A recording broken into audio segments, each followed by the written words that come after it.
안녕하십니까. 이번에는 이제 그 선관위와 관련한 두 개 문제를 제기하는데요. 먼저 이제 그 선관위가 이재명 비판 현수막을 게시를 못하게 불허했다는 걸 제가 어제 방송했잖아요. 그래도 이재명은 안 됩니다. 이게 조기 대선에서 이재명 사전 선거 운동이 반대하는 게 그래도 이재명은 안 됩니다. 이런 데 그 현수막을 못 붙인다고 원래 불허했잖아요. 근데 그걸 이제 불허를 했답니다. 불허 결정을 보류했다. 그러면서 이게 선관위가 섣불렀다 이렇게 사과를 했습니다. 그러니까 너무 이게 이재명한테 편파적으로 아니 이재명은 안 됩니다. 이런 현수막을 이게 못 붙인다는 게 말이 됩니까? 조기 대선도 아닌데 지금 조기 대선 간다는 보장도 없잖아요. 이재명은 안 됩니다. 이게 이제 비판율이 워낙 높아지니까 불허 결정을 보류했다. 이게 뉴스가 나왔고요. 또 제가 어제 방송 중에 현행법상 부정선거 주장만 하면 처벌하겠다. 부정선거를 주장한 데서 선관위 명예훼손되니까 처벌하겠다. 이것도 논의를 보류하겠다 그럽니다. 이게 말이 됩니까? 아니 부정선거 주장한다고 이게 처벌한다. 이게 완전히 입을 털어막는 것도 이게 유분수지. 이건 진짜 말도 안 되는 게 전체주의 악법이죠. 요걸 이게 논의를 좀 보류하겠다. 요 두 가지를 먼저 이제 속보로 말씀드리고요. 자, 그 다음에 크게 두 번째로 지금 제가 드리고 싶은 말씀은 바로 이제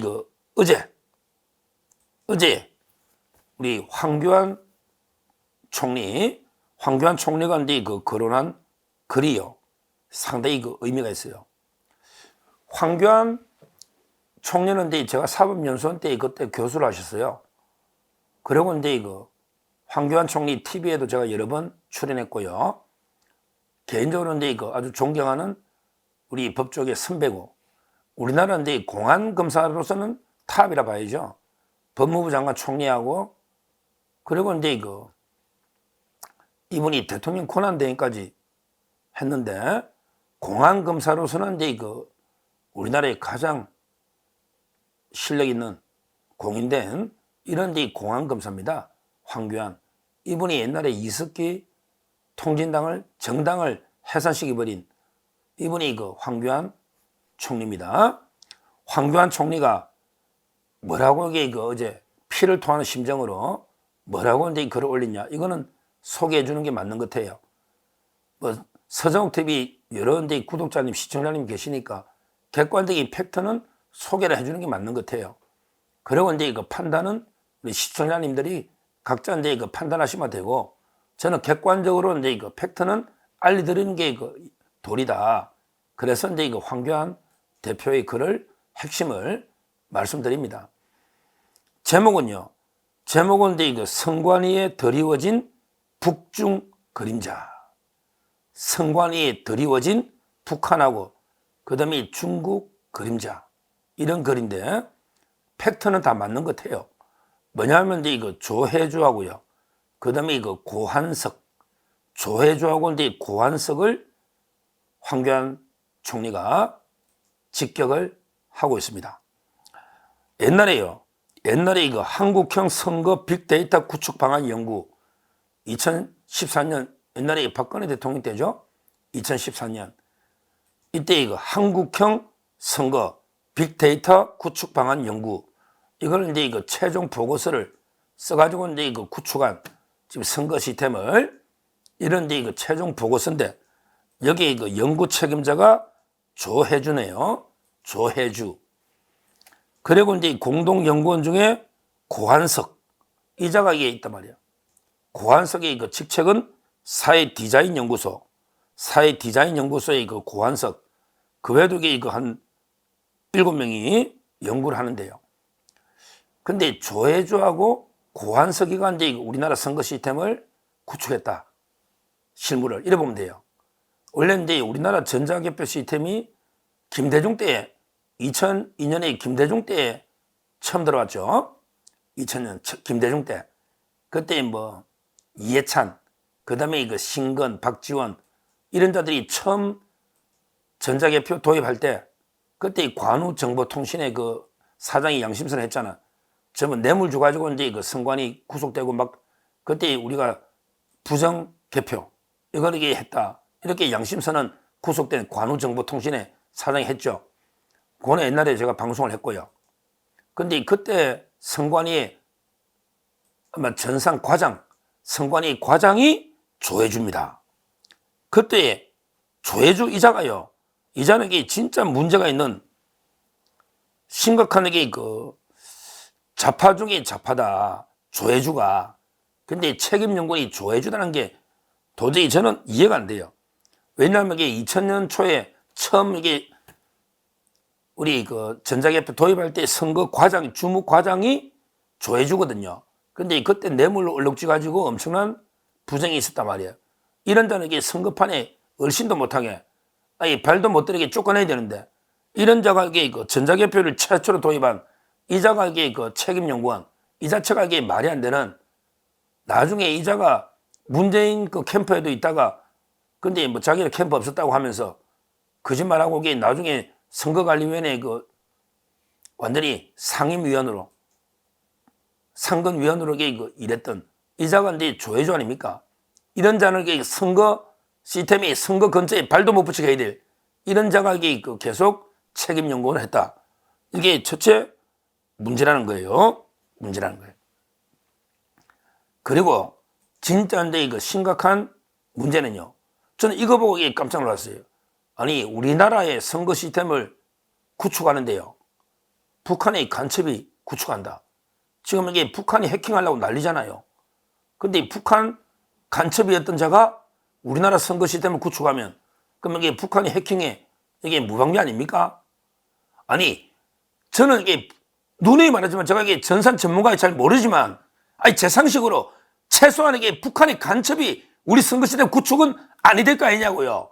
그래야면 이게 북한의 정보는 안 갈 거 아니에요. 해킹하더라도. 이거는 상식 아닙니까? 상식이에요. 이 고한석이라는 자가 연구원으로 들어가서 한국형 빅데이터 구축에 관여했다. 주도적 역할을 했다. 이게 말이 되느냐고요. 이 고한석이라는 자가 황교안 대표 혐의에 놓잖아요. 간첩 혐의로 국가보안법을 위반한 이게 고한석인데요. 어떤 사건이냐면 이제 중부지역당 간첩 사건입니다. 중부지역당 간첩 사건. 황교안 대표가 이제 검사 시절에 수사했던 이런 이제 최대 간첩 사건입니다. 건국 이래 최대 간첩 사건. 여기에 연루된 자가 고한석이다. 고한석. 근데 이자가 이제 간첩으로 체포될 때 서울대 중어중문학과 박사과정생이었대. 서울대 중어중문학과 박사과정. 그러면서 이게 중부지역당 산하 편집국의 제작 담당이었다. 이걸로 이게 고한석이가 징역 1년 6개월에 집행유예 3년을 받았대. 근데요, 야, 참 이게 대단합니다. 이 고한석이라는 자가 어떤 흉악한 짓을 하느냐. 영등포 교도소를 출소하면서 학문에 고한석이가 자기 학문 있잖아. 학문에 구속됐던 동료의 비밀 문건이 담긴 캡슐을 외부로 빼돌리다가 교도관에게 적발했던 이런 자입니다. 자기 학문에 함께 구속됐던 동료의 비밀 문건을 그들에게 학문의 캡슐에 넣어가지고 빼돌리다가 잡힌 이런 흉악한 완전히 와 이런 자는 이게 저 처음 봅니다. 어떻게 자기 학문에 비밀 문건을 넣어가지고 캡슐에 빼돌리다가 잡힌 이런 자가 고한석입니다. 그리고 이제 이후에 고한석이가 하버드 케네디 스쿨 이거 어디 많이 들어본 놈인데 하버드 케네디 스쿨 하면 이게 언뜻 생각하면 이게 김민세가 떠오르잖아요. 김민석 이 자도 뭐 빌빌대다가 케네디 어디 스쿨 넣었다고 저 보는데 아마 이런 자일 겁니다. 그리고 이제 고한석이가 케네디 스쿨에서 수학한 후 SK 차이나 이 뭐야 차이나 중국 SK 차이나 IT 인터넷 사업개발 팀장으로 베이징에서 4년 동안 일을 했단 말이에요. 베이징에서 차이나 여기서 개발 이 중국의 그림자 북한의 그림자가 얼씬한다는 이런 이야기 아니겠습니까? 고한석이가 4년 동안 일을 하고 귀국 후에 민주당의 싱크탱크 민주연구원의 부원장직을 맡은데 그때 이 원장이 김민세다. 김민석이가 원장 그 다음에 고한석이가 부원장 같은 게 하버드 케네디 스쿨. 그런데 이번에 김민석이가 어떻게 맞췄다?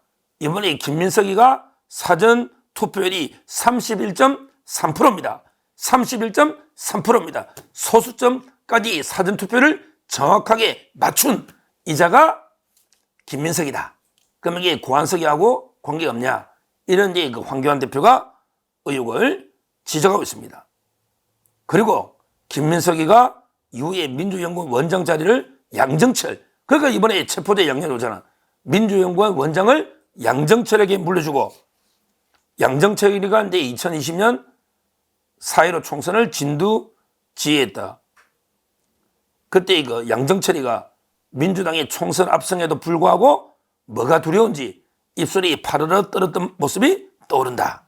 이렇게 글을 올렸습니다. 그리고 중요한 게 양정철이도 총선을 수개월 앞둔 시점에 중국 공산당, 양정철이가 이게 중국 가서 이랬더만 중국 공산당 중앙당교와 정책협약을 체결하기 위해서 중국에 갔다. 그러고 그때 조혜주가 선관위 상임위원 있었다. 이런 거예요. 그러니까 그때 선관위 상임위원 조혜주, 그 다음에 고한석, 그 다음에 민주연구원 원장 중국과 협약했던 양정철, 그 다음에 31.3 다 맞추고 그때 전임 원장 김민석, 이게 다 연결된 거 아닌가? 실제 그 부정선거 의심하는 사람 중에 전부 다 중국, 북한의 그림자가 을씬거린다. 이런 데 그 글을 황교안 대표가 올려놨습니다. 이걸 보고 제가 고한석에 대해서 또 잘 아는 분들 좀 취재를 해봤더니 이자가요, 고한석 이자가요, 이해찬 사람이래요. 이해찬의 그 보좌관 출신, 이해찬의 최측근이래. 그러면 이게 우리 처음에 2020 처음 도입할 때도 이해찬, 김대중, 신건, 그 다음에 박지원 이랬잖아요. 따라서 이게 이해찬의 고한석의 최측근이다. 이것도 의심해봐야 되고요. 그 다음에 박원순이라고 있잖아요. 박원순의 이것도 비서실장까지 최근에 했다. 박원순도 의심해봐야 되는 거 아닙니까? 박원순이도. 이런 자입니다.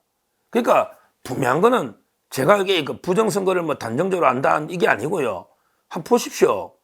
아니, 이런 게 선거 빅데이터 구축을 왜 간첩한테 맡겼냐 말이요. 왜 간첩한테 맡겼냐고. 사람이 그래 없냐고 전문가가. 이거는 북한의 정보가 넘어갈 수가 있잖아. 간첩이니까. 그러면 이게 해킹할 때도 이게 유리하고 뚫린단 말이야. 조작도 용이하지만 그게 말이 안 되잖아요. 그리고 중국이 지금 다 문제, 우리 왜 미국 트럼프 대통령이 화웨이 물건을 못 사게 하잖아. 화웨이 제재를 하잖아. 왜? 모든 보안이나 모든 게 뚫리니까 화웨이 물건을 못 쓰게 하지 않습니까? 그런 게 중요하거든요. 데이터 구축할 때 중국은 그걸 가지고 전부 전 세계에 다 이게 정보를 빼돌린단 말이에요. 도청처럼. 심각하죠.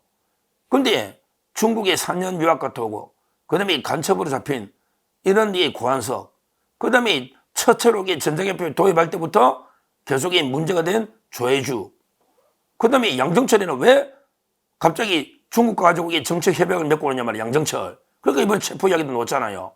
그 다음에 그 전임자 김민석이. 이런 모든 의혹을 제기하는데 저는 최소한 그 간첩이나 이런 자한테는 맡기서는 안 되지 않냐. 이 말은 맞잖아요. 간첩한테 맡기면 안 되잖아요. 간첩이 어떻게 국가 일을 하느냐고. 이게 말이 되는 일이냐고요. 이거는 저는 분명히 짚어야 되고, 황교안 총리가 지적한 이런 의혹도 한 점 의혹이 없이 철저하게 원점에서 제대로 검증을 해봐야 된다. 왜? 며칠 전에 김두관이도 그랬잖아. 김두관이도 도저히 믿을 수 없다. 부정선거다.